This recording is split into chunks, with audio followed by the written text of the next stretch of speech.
চলে এলাম আমার দুপুরে রান্না বান্না নিয়ে। আজকে আমি রান্না করব লাউ লাউ চিংড়ি। তো একটি জনপ্রিয় খাবার। এই রান্নাটা হালকা মশলা ও পেঁয়াজ রসুন ছাড়া রান্না করলে চিংড়ি ও সবজির নিজস্ব স্বাদ ভালোভাবে বজায় থাকে, আর গরম ভাতের সাথে এটা খেতে যা সোয়াও লাগে। চলো তাহলে আমি কিভাবে লাউ চিংড়ি রান্না করি সেটা তোমাদের সাথে শেয়ার করি।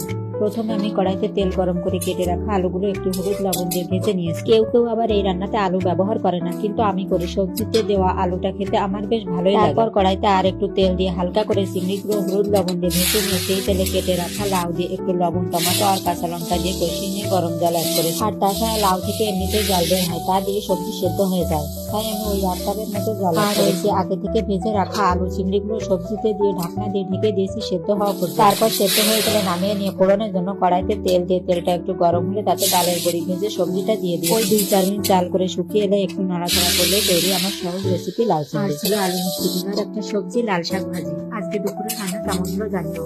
সবাই ভালো থেকো, টাটা।